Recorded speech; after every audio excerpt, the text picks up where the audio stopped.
All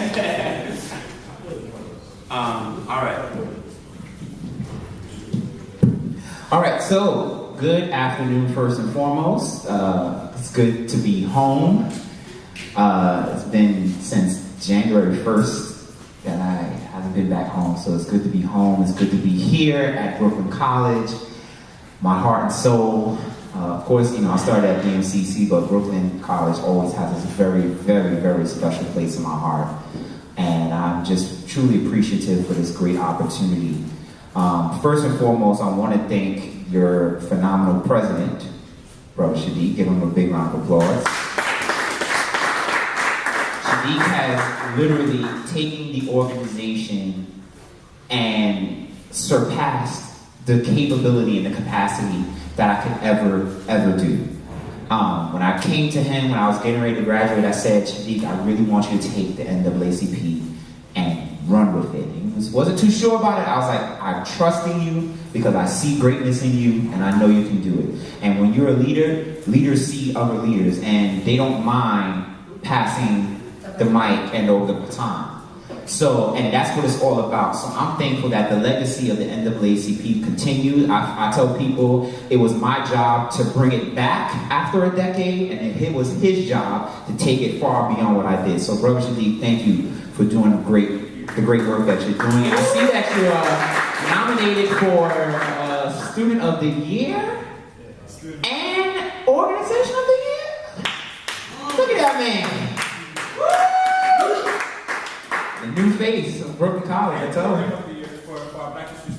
And the best event. Look at that.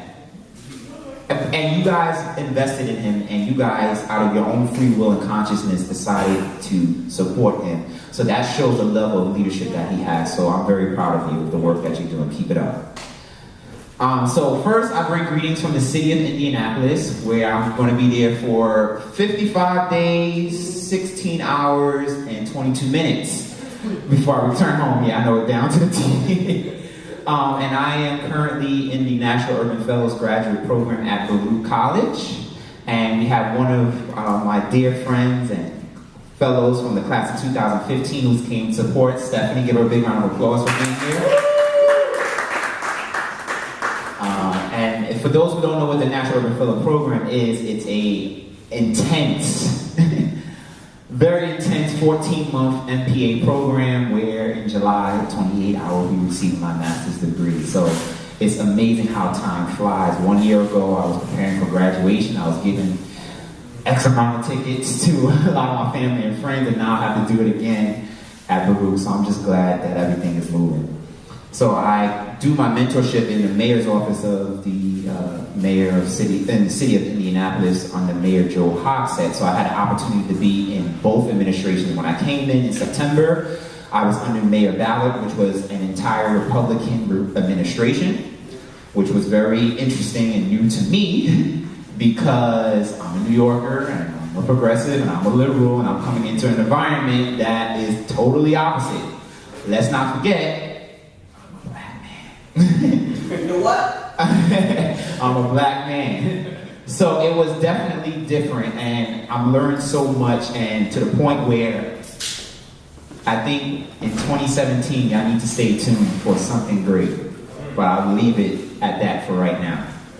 But as you can see, I started at BMCC with my associate's degree in business management in the class of 2011. Bachelor's, of course, here in political science in 2015, and if it's the Lord's will, July 28th, I'll have my master's degree. So it's all hard work, but it's all for the greater good. So I'm thankful to be here, actually. The phone. Yeah. So while we getting that set up, this is going to be, I promise a lot of people all over that this is going to be live. So the people asked for it because people said, hey, we can't get there because we're not Brooklyn College students. So I said, well, there's a will, there's a way, and I'm glad there's a way. Intro to local government. There we go. And rotate, and press go live. All right. So I'm going to need a volunteer because there's a lot of slides and I don't want to be going back and forth to push the button. So if anybody can be so kind to sit down right next to that computer. No, stop, you're doing your thing. You with me. You got Periscope, you can Periscope live as well. Oh, I ain't got money for that. Oh, okay. You know, you gotta make sure when you're a grad student, you just say, I'm broke. Straight up. All right, so let's begin. So, let's take a look at an important American principle, which is also the biggest contradiction. We hold these truths to be self-evident that all men, that's all of us, are created equal, that they are endowed by the Creator with certain unalienable rights, that among these are life, liberty, and the pursuit of happiness. We hear this all the time. But this is more important than what I stated. That to secure these rights, governments are instituted among men, deriving their just powers from the consent of the governed. That's us. That whenever any form of government becomes destructive of these ends that we just mentioned, it is the right of the people to alter or abolish it, and to institute new government, laying its foundation on such principles and organizing its powers in such form as to them shall seem most likely to affect their safety and happiness. So, we always hear about this portion of the famous, portion of the Declaration of Independence. But the rest of this is just as important, because this sets the tone for what we're going to be discussing. So, at this time, we're going to, let me just read you the preamble to the Constitution. We, the people of the United States, in order to form a more perfect union, establish justice, ensure domestic tranquility, provide for the common defense, promote the general welfare, and secure the blessings of liberty to ourselves and our prosperity, do ordain and establish this Constitution. Notice the general kind of theme. We, the people, we always in it together. We unify. This is what it's all about, right? Cool. So, I need everybody to take out their phones, with the exception of you, because this is live, so hi everybody. And I want you to go onto this website. I created a Survey Monkey. It's 14 easy questions. Leave it there for now. It's www.surveymonkey.com/r/introgov. Okay? So I'm going to leave it up there for about another minute or so that way everybody can take the time to do this, because I really want to see the results of what is going to transpire from doing this poll. So if you all got the poll, if you all got the website, let me know so that way I can move forward. Everybody got it? Cool. Now, while you're taking this poll, I want you to take a look at this clip. Now, the most important speech in presidents is what? What do you think the most important speech of a presidency is? Very good. So, I always love the State of the Union addresses. I mean, it obviously sets the tone and the atmosphere for what is to come for the upcoming year. This, the key components for me in the State of the Union address is always the opening and the closing. This, by far, in my opinion, was one of the most powerful closing statements in the State of the Union address that I've heard in a very long time. And this was President Obama's final State of the Union address. So we're going to take a look at this right now. And I want you to really listen carefully to what they're saying. This is the United States of America, right? 51 states and a commonwealth and whatever else, Samoan Islands, right? 50 states, all that, whatever. All right, now within the United States, we have the Northeastern region, which they call in the United States the money side of the country, right? Within the Northeast region, we're in the state of New York, one of the 13 colonies. Extra credit if you know which number it was. Within the state of New York, is New York City. Greatest city on earth. Sorry, Indianapolis, I gotta say it. Which consists of 5 boroughs. Within the 5 boroughs, where are we at? That's right. And within Brooklyn is your neighborhood. And within your neighborhood is you. So, if you looked at seismograms of earthquakes, the greatest impact is in the center. So, you're not going to feel anything out here across the country the same way you will feel it as close to home. So let me break it down in a different way. This is the United States of America. We're in the northeastern region, within the state of New York, within the city of New York, within the borough of Brooklyn, and this neighborhood we're highlighting right now, Flatbush, and our home, which is Brooklyn College. Now let's flip that politically.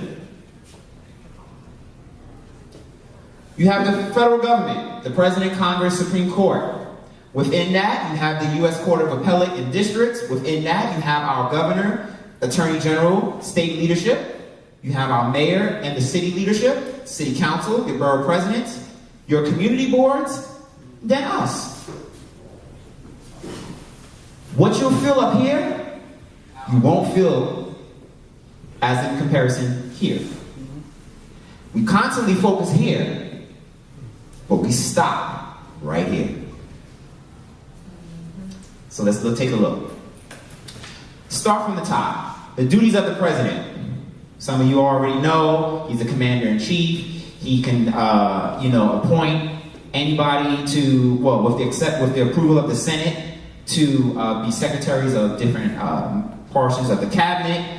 He appoints heads of 50 independent federal commissions, which includes the FBI, the CIA, SEC, agriculture, all the extra good stuff. He has to address the Congress of the State of the Union. He has unlimited power to extend pardons and clemencies for federal crimes. Very important. Term. 2 4-year terms, 8 years in total. Originally, it was not that because of the Roosevelt rule. Why? Because he won 4 times. All right? Let's take a look at the duties of the vice president. The vice president is very simple, straightforward. Be ready to take the position, and he is the president of the Senate. The only time he enacts that power as the president of the Senate is if it's a tie, which is very rare. Okay? Now, let's start with the government of Brooklyn College. So we're just going to start from the top. We have our president, Barack Obama, the 44th president, and our vice president, Joe Biden. If you don't know how they look, this is how they look. Swag. Right? Duties of the United States Supreme Court, which is Article 3 of the Constitution. There is 8 justices and 1 chief justice, but look at the note that's in the Constitution. Congress has the power to decide how the Supreme Court is organized. So if let's say right now, currently, this is the 114th Congress. It's obviously controlled by the Republican Party. If the Republican Party wanted to add 2 more justices to the Supreme Court, they have the right to do so. Did y'all know that? Now, what are their duties? Judicial review.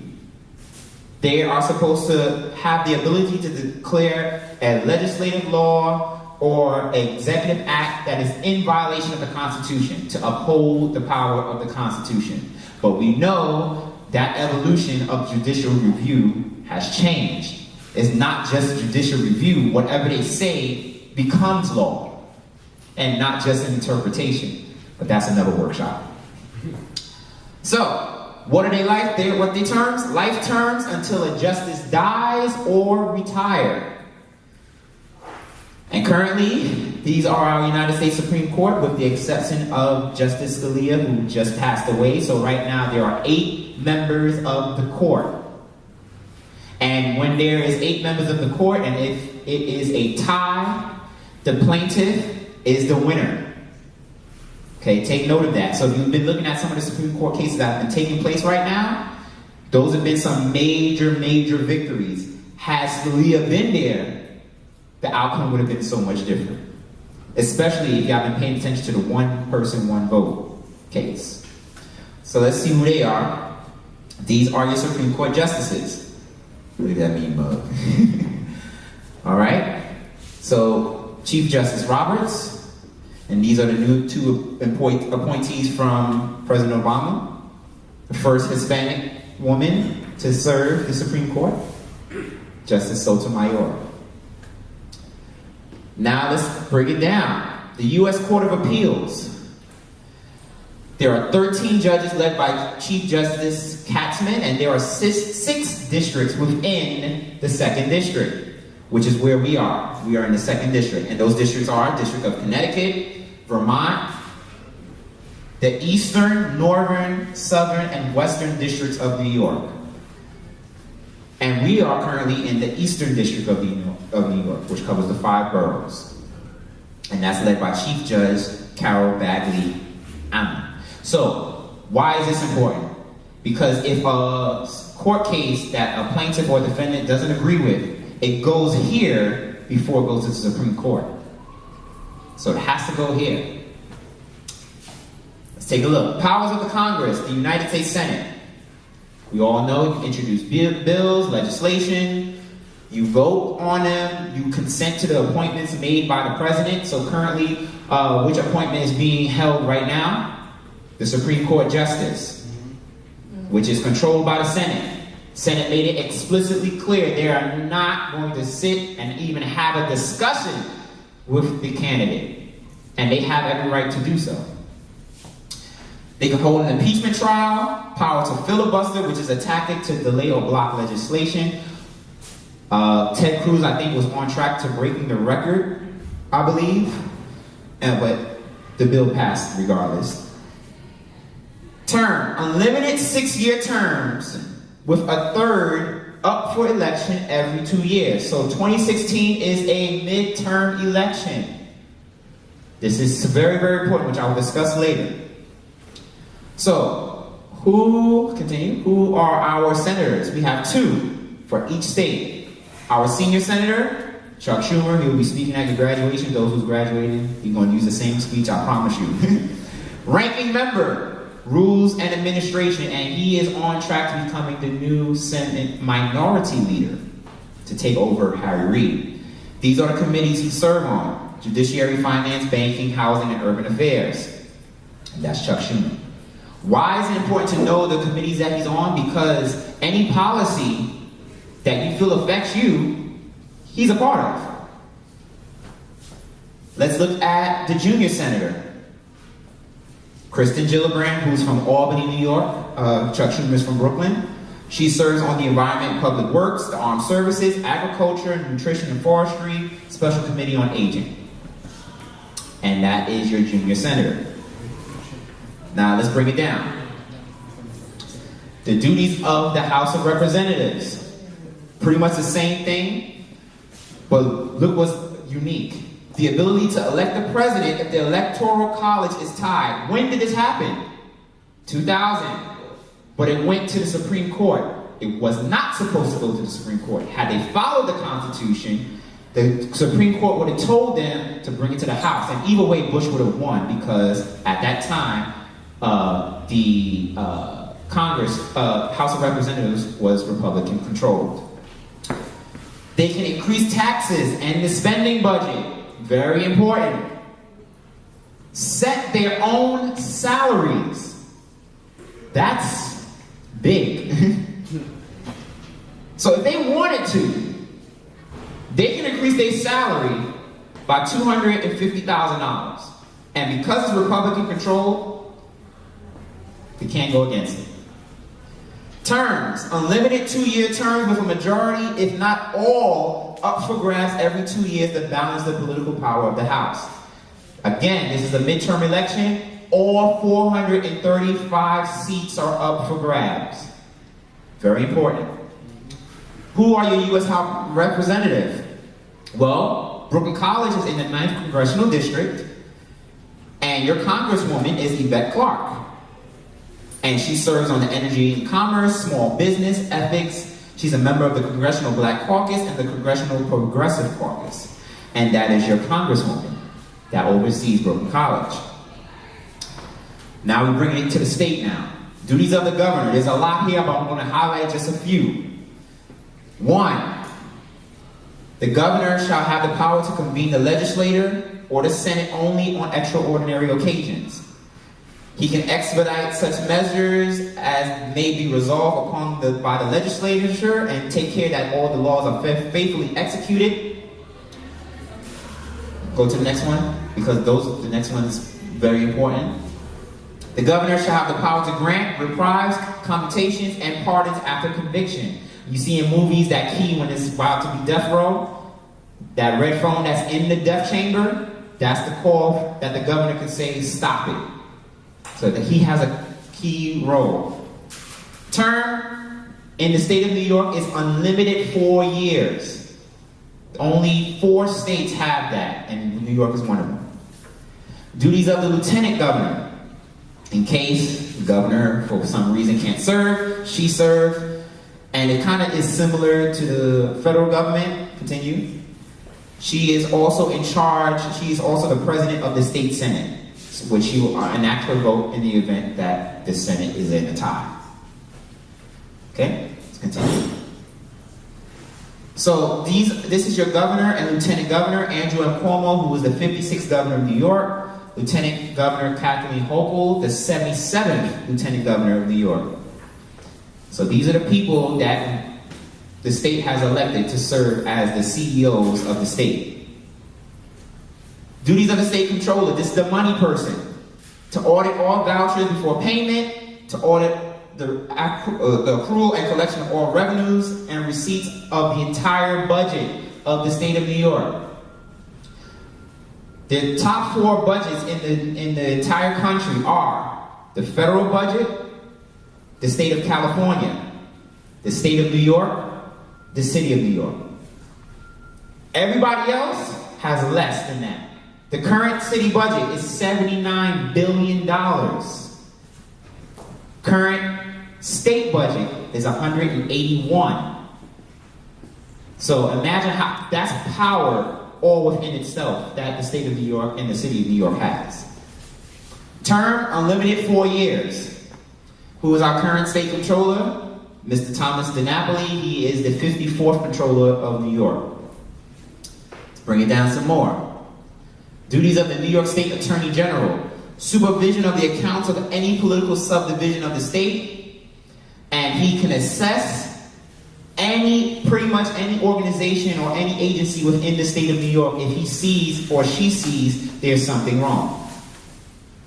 And the legislature can assign him to no administrative duties excepting such as may be incidental to the performance of these functions. Term, unlimited 4 years. Who is our state attorney general? Mr. Eric T. Schneiderman, the 65th Attorney General of New York. Duties of the New York State Senate. They elect a temporary president, 2-year term. They propose laws, appropriation of funds, confirm appointments of non-elected state officials, and they promote the welfare of the state. Who is your state senator? Mr. Kevin Parker, the 21st Senatorial District. These are the committees he serves on. And he's a member of the Black, Puerto Rican, Hispanic, Asian Legislative Caucus. Those who've been to the caucus, you've seen exactly what it's like, so you've probably seen him in action. Duties of the New York State Assembly. But same thing, propose laws, but they can override a governor's veto with compromise as necessary by the Senate, appropriation of funds, similar things. New York State Assembly. That is Miss Rodney's Beholt. Am I saying it right? I hope I'm saying it right. I don't know how to pronounce that. 42nd Assembly District. She's a chair of the Oversight of Minority and Women-Owned Business Enterprises, and these are the other committees she serves on. She's a member of the New York State BPRL, and that is your state assemblywoman. Now we're on the city level. The mayor is the CEO and the magistrate of the city. He also issues a state of the address. He can appoint and remove heads of departments and all other public officers not elected by the people. And he can remove an officer by a previous mayor as he deems so. A key power right there. Can appoint one or more deputy mayors as deemed fit. Right now, the city of New York has one deputy mayor. But if he wanted 7, he can create 7. At any time, by executive order, create or abolish bureaus. So that means if he wanted to eliminate, hypothetically, the New York Police Department, he can do it. He has that power to do so. Term, 2 4-year terms, 8 years in total. Who is our current mayor? Mr. Bill de Blasio, the 109th mayor of the city of New York. Duties of the public advocate. This is a brand new position that hasn't been long.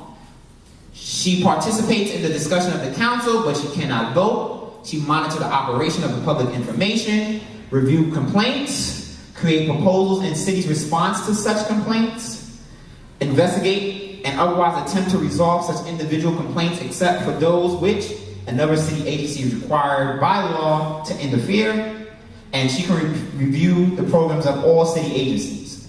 Term, 2 4-year terms. Who's your public advocate? Letitia Tish James, the 4th public advocate of the city of New York.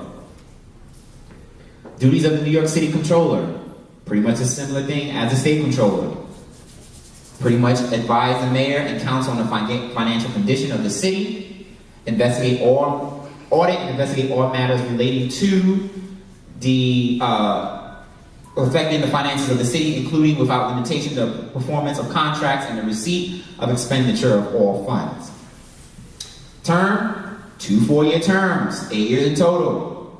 Who's your current controller? Mr. Scott Stringer. Bring it down some more. Speaker of the New York City Council, Ms. Melissa Mark Viverito, the first Hispanic woman. She resolves out of the 8th Councilman District in East Harlem. Duties of the City Council. Power to adopt laws which deems appropriate. Power to provide the enforcement of the laws. Host public hearings. And as you've seen recently earlier this year, they have the right to increase their salary as well. So if you want to run for City Council and you get in, your current salary will be $150,000. That's huge. All right, let's continue. So who's your councilman? The Honorable Jamani Williams of the 45th Councilman District. Duties of the Borough President. Appoint and may at pleasure remove a deputy and executive assistant. Have the power to appoint a secretary and such assistants. Maintain a topographical bureau for such borough and appoint the director of the bureau. Introduce legislation in the council. Chair the borough board. Appoint and approve members of the community board. 2 4-year terms. Who's your current borough president? Mr. Eric Adams, the 18th borough president of Brooklyn. Duties of the Brooklyn District Attorney. He is the chief law enforcement officer. Investigate. We'll go back. Yeah. Wait, go back. Can you go back? Yeah. Investigate and prosecute criminal activity. Create programs to help enforce the law and the safety of the people. As you know, one of the programs that he has been doing, he's set up an investigative unit to investigate all cases that may deem questionable where a person was wrongfully convicted. And currently he's on track, I think he's up to 22, I believe. So that, he's saving lives. Who's your current Brooklyn District Attorney? Mr. Ken Thompson. Other elected officials include the justices of the Supreme Court, judges of the Civil Court, state committee members, state district leaders. Duties of the community board. Now we're zeroing in. Serve as the local representative body of the community, employs a district manager who implements procedures to improve the delivery of the city's services, receive complaints from the residents of the community, process permits for block parties and street fairs, approve liquor licenses for businesses, make recommendations to change traffic patterns. So if, for example, the junction crosswalk is only 20 seconds, and you know that's a big crosswalk, the community board can put recommendation and increase it to at least a minute. Approve rezoning areas of the community. So if you want to know how all this extra crap is going on with gentrification, all these things happening, it starts right here. Term, unlimited 2-year terms. Within Brooklyn College, this is your local community board number 14, serving communities of Flatbush, Midwood, and parts of Kensington. Mr. Alan Burke is the chairperson, and this is their contact information. So if there's any issues that you want to know, or any situations that's happening within the realms of Brooklyn College, whether it's safety, sanitation, whatever, you as a student and as a resident of this community, because you are a student here, have the right to not only attend those meetings, but you can also speak at those meetings representing the students. So, now we're going to look at some election turnouts. Because voting matters. And I say it straight up. If you haven't voted, don't speak to me. Because you haven't exercised your right. Period. I'd rather you vote for who shot John than to sit down and not vote for anybody. Because somebody has to have something similar to what you're looking for. In 2008, President Obama was running. The city's population is about 8.8 at that time. 2.6 million came out to vote. And this is across all party lines. For the mayor, in 2009, when the controversial third term that Mayor Bloomberg did, 1.17 million came out. 2012, President Obama ran again. 2.4 million came out to vote. And 1.1 million came out for the mayor. And this was the election for Bill de Blasio. Do you think that's not bad? Let's dig a little deeper. Let's look at the borough of Brooklyn. Borough of Brooklyn currently has 2.2 million residents. Public advocate and controller, 1.1 million came out in 2013. 1.7 came out in 2009, so you see a decrease. The justices of the Supreme Court, why is this crucial? Because they make laws and they make decisions. In the borough of Brooklyn, 345,000 came out to vote for them. If you're looking at the judge of the Supreme Court, of the Civil Court, 347,000 came out. Why is this person important? Because this is the person that deals with issues with housing matters, rent issues, and other issues that are non-criminal. You want to bring somebody that's going to kind of support you, that's kind of like you, and understand you. Borough president, 345,000 in 2013. 2009, 347,000. This was Markowitz's last term. This is when Eric Adams was voted in. So this is the current legislative Congress. Majority Republican. This is what it stands as of right now. So, if you're a Republican, right on to you. Your party controls Congress, which we know they're not doing so well right now. Let's continue. Let's look at the political setup of the governors and state governments across the country. There are 31 Republican governors, 18 Democrat, 1 independent. State governments, 23 are Republican controlled, 7 are Democrat, and 20 are divided. Interesting. Let's look at our state balance of power. There are 63 members of the Senate, 31 Democratic, with 5 independent Democrats that can sway either side, 31 Republican, and 1 independent.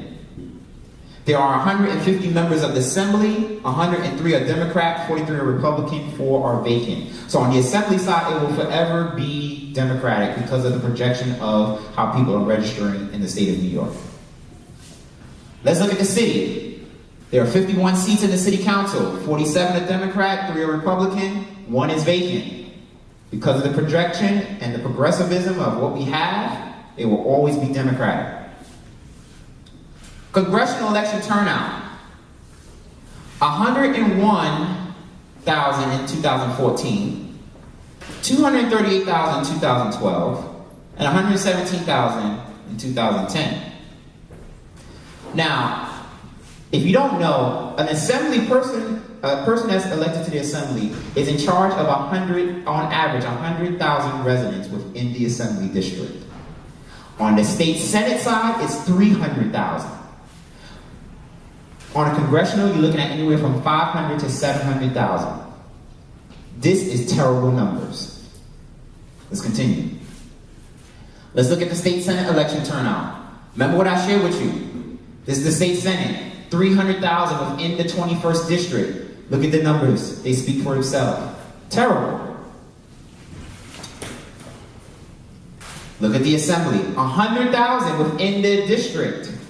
And look at those numbers. Sad. Let's look at the city council. 25,000, 21,000, went up, which is good, because Jamell Williams was running, and he got reelected. But we could do more, right? So, let's look at the problems now. I done broke it down, literally what each person does, what they do, how they fill papers of all resources that are available to you at either free or low cost. We don't get involved in the very basics of the political process. PTA meetings, town hall discussions, community board meetings, precinct meetings, very key. Getting to know who your commanding officers are, who patrol your community. Let's look at some more. We don't pay attention to the proposals that go on within the city and state and federal governments. I guarantee you, the state government had proposal 215, to say every time that's 50 cents, you're being taxed. None of you guys would pay attention to the back of the ballot. So that vote, that bill, or that ballot could pass, let's say with 55 votes. But because nobody paid attention to it, now every time that's 50 cents coming out your pocket. Sad, but it is real reality. We don't create bills or proposals that go on the ballot or get voted on in the federal government or city or state governments. We as the people can create a bill. We can create a policy. We have the right to do that. And we can follow the political process with it. Pride of organizations. Well, National Urban League won't work with NAACP because they have two different things. We don't want to do what they do. Or, a teachers union won't want to work with a student union because the pride and egos are in the way. So, what is the answer to all of this? It's plain and simple. Get involved. How do you get involved? Well, you join your local political arenas. You join a local political club that's in your area. Know your history and why it's important to get involved in representing your community. And this is the biggest one that I'm going to be stressing to the day I die. Run for public office. I hear people talk all the time. If you have such passion about it, step up to the plate. Stop electing the same people over and over and over again, especially the ones that brag, well, I was in the civil rights movement, so I have every right to. The days is over, baby. It's done. Okay?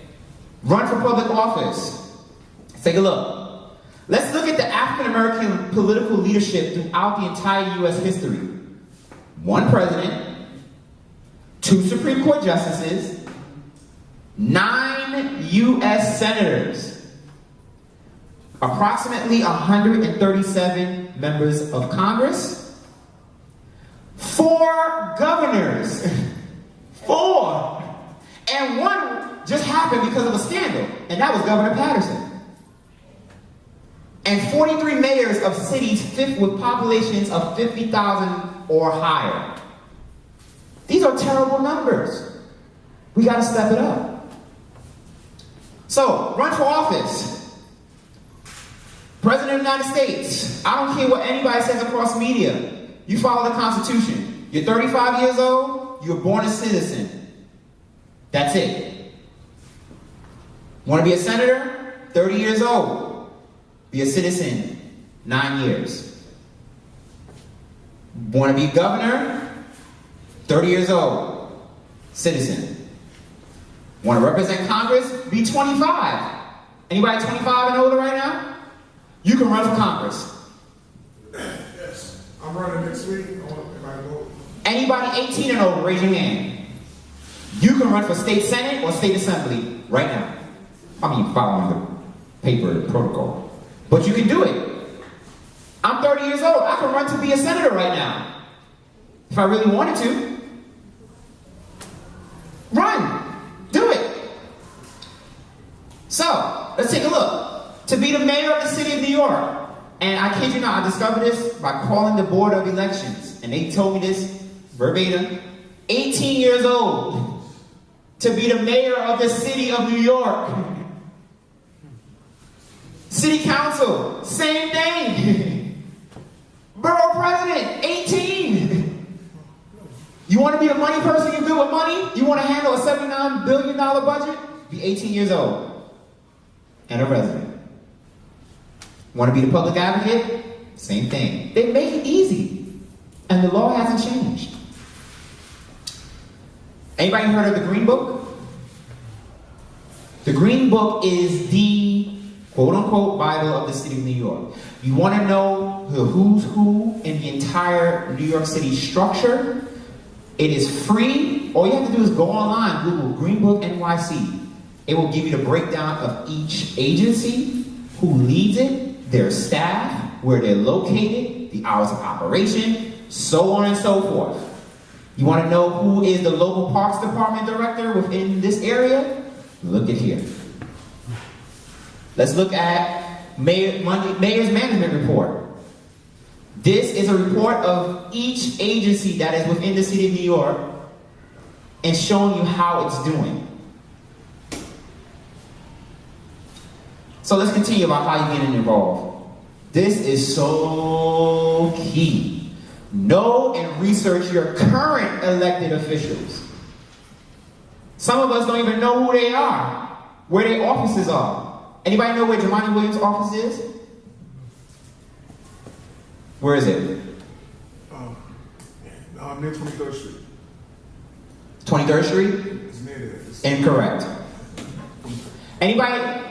Who's playing Carnival this year? Anybody know where Freaks Mass Camp is? It's literally right next door.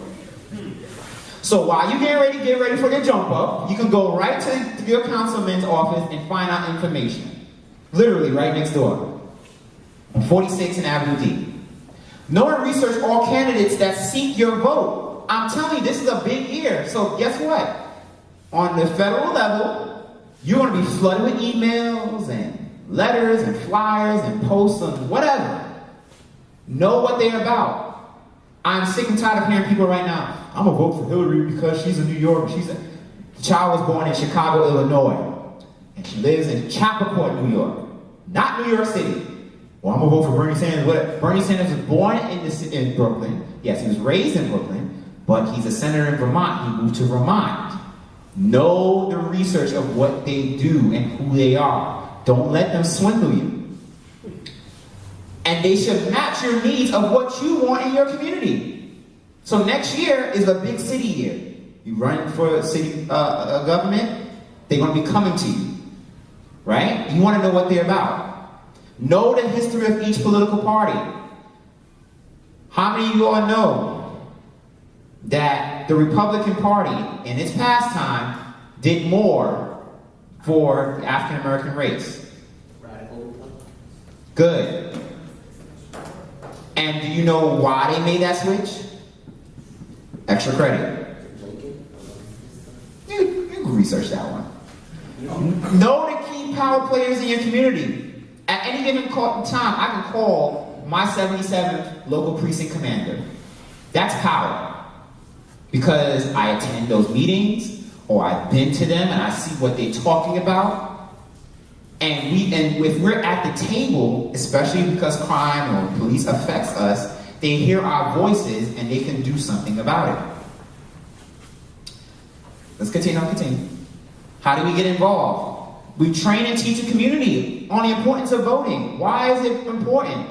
First of all, by default, we as African Americans should be voting because we carry on the legacy of those who sacrificed and died for this opportunity, who was humiliated by intellectuals by taking a dumb test or an impossible test to pass just to exercise their right to vote. Period. If you don't do it for anything else, you should do it for them, because they deserve that.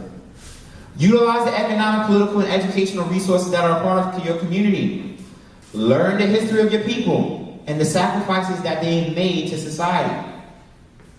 And pay attention to the image of your community on mass media. Pay attention to what's going on in the news that's affecting your community. Those play a big role. How do we get involved? Spread the knowledge of what you know. I'm doing this because I want you to know. I could easily keep this to myself.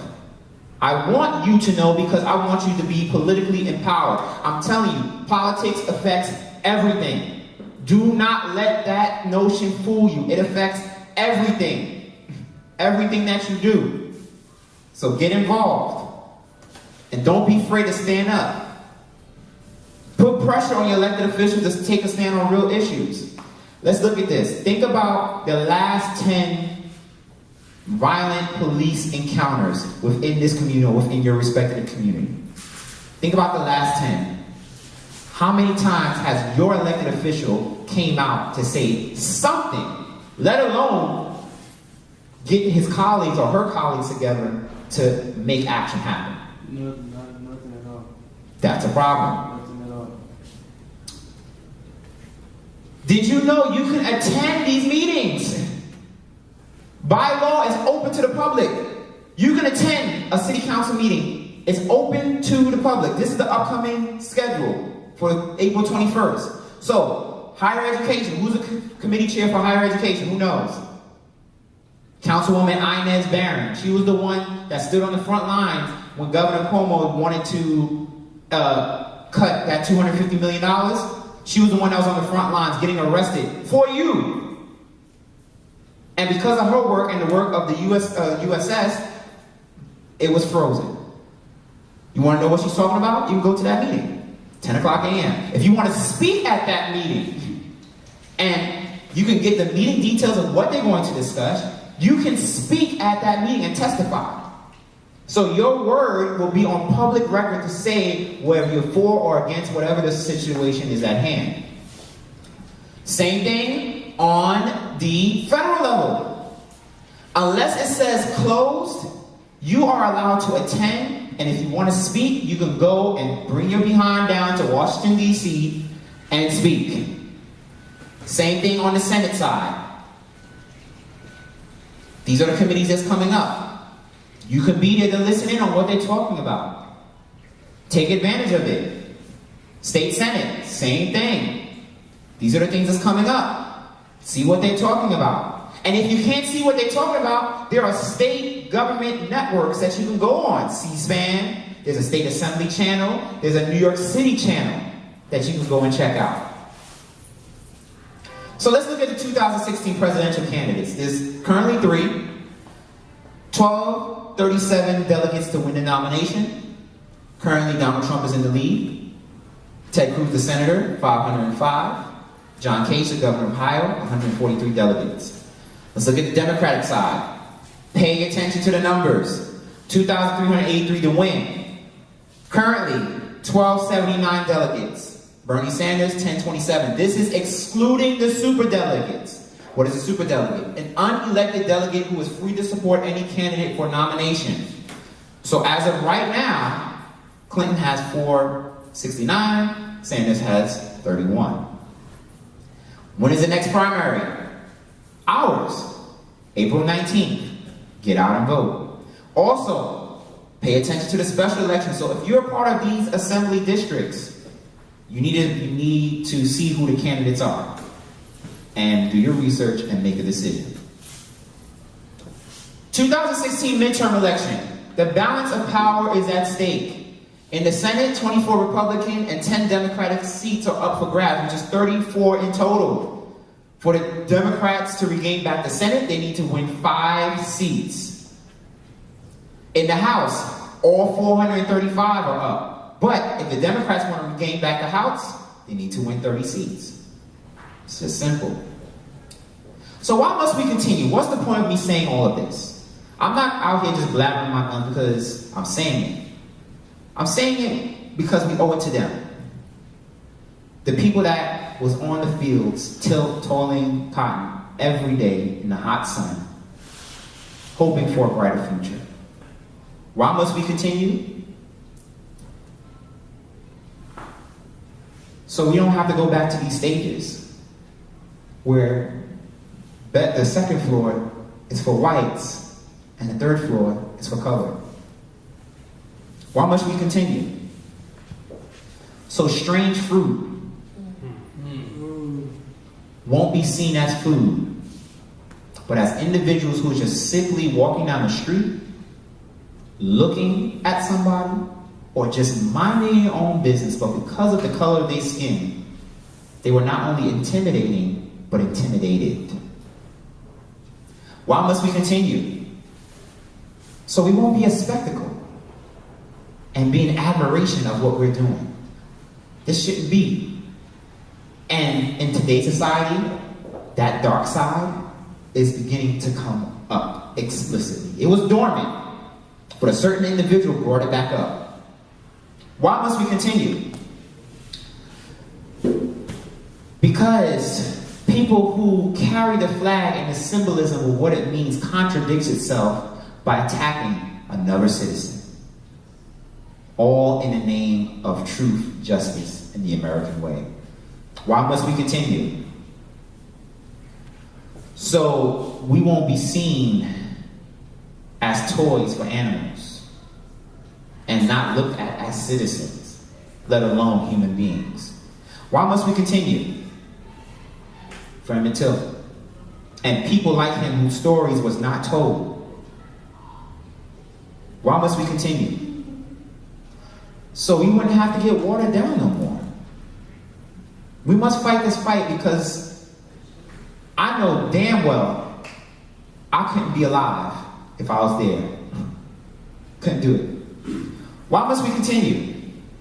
Because women got together and stood up for what they believed in. Equality, a fair share, and getting involved in the political system. Why must we continue? Because of the demands that the people wanted and who fought day in and day out consistently. Not just come together, rally, roo for a week or two, make it global on social media, and just like I predict every single time a situation happens, I say I guarantee you within 100 days, it will be quiet. It fades out. Happens every summer. They did this every day. Every single day they marched. This is why we must continue. Why must we continue? For people who stood up and believed in something greater and challenged the status quo. Why must we continue? Because we simply didn't want to give up our seat. Why must we continue? Because sometimes talking doesn't work anymore. Why must we continue? Because we want to show off our intellect and honor those who paved the way for us today. Why must we continue? Because you want to challenge those who believe in the American system but uses it against what they believe in. Why? Just to be strong and to have status. Why must we continue? Because intellectuals like this gentleman right here believe that we're more than just the color of our skin. Why must we continue? Because she was ready to free as many as possible, but because of their mindset, they stood where they were. Why must we continue? Because we shouldn't be thrown among the streets as if we're bags on the road. Why must we continue? because of a courage to not only stand up, not only to set the tone, but was unbought and unbossed. Why must we continue? Because of situations like this, where a man can be physically beaten, and those individuals are living their lives right now. Why must we continue? So one doesn't have to predict their death the moment they're in the custody of police. Why must we continue? Because it takes intellectual men and women to come together and strategize for the greater good of our communities. Why must we continue? Because it's either the ballot or the bullet. And if you're going to stand up for something, you're going to do it by any means necessary. Why must we continue? Because it's not just an African American thing. It is an American thing. Standing up with your brothers and sisters for the common good and acknowledging those who stood with you. Why must we continue? Because a man created the only and oldest African American denomination in the United States because he couldn't even have a moment to pray in St. George's Episcopal Church in Philadelphia. Why must we continue? Because men decided, like him, decided to use the law for the greater good of the people. Why must we continue? To never be afraid to say what is humanly wrong, let alone politically wrong. Why must we continue? To receive the education and the higher education that he could not. Why must we continue? Because women standing strong, believing in themselves, not looking at the color of their skin as just a mere, portrait of who they are. That they're more than just that. And that black is beautiful. Why must we continue? Because it should be safe for you to walk down the street with a bag of Skittles and an Arizona iced tea. Why must we continue? So you can breathe. Why must we continue? To honor them. I don't know about you, but from the moment they've been elected until the time of January 20th, 2017, I pray for them every day. And I also worry about them because they are that shining hope of what America is supposed to be and what is setting for the future. So, remember this, and this is one of the favorite mantras that we all have. Our deepest fear is not that we are inadequate. It's that we're powerful beyond measure. If we can embody this principle as a community, we'll be deemed a threat of the country. It is not our light, it's our light, not our darkness that frightens us. We ask ourselves, who am I to be brilliant, gorgeous, talented, and fabulous? Actually, who are you not to be? Let's go to the last part. It's not just in some of us, it is in everyone. And as we let our own light shine, we unconsciously give other people permission to do the same. This is my favorite part. As we are liberated from our own fear, our presence automatically liberates others. It's all in our hands, guys. You just gotta believe it. That's pretty much the presentation. I hope it was very informative. I don't know if we have time for Q&A, but I'm sure if you guys come back at 6:30 tonight, we'll go into a little more detail and make it a little more interactive. I really appreciate this opportunity. I do this because I love what I do. I believe in the power of who we are. And it only takes a small percentage of us to really make a change. I believe in that. I see future leaders in this room. When I say I'm going to be president, I mean it. There ain't going to be no more, as people are saying, oh, well, you know, racism is done because we got a black president or it's all finished. No. There's more. There's more to come. And we have to believe that, but we have to get involved from the bottom. A plant does not grow from the top. It is fed nutrients, and it's fed water, and it's fed the rays of the sun. The same way an individual grows, by learning morals, values, and principles. And when you do those things, it helps you to become a better person. And you expand your intellect, you expand your impact. So, thank you all so much for these questions. And this is all my information that you can find me. I do blog on Huffington Post. I'll be writing a new one coming week, so holding it down for everybody. I will be putting more YouTube stuff on my YouTube channel, but let's take some questions. I really want to know. And if I don't know, I will write it down and I will get back to you. I'm a man of my word on that.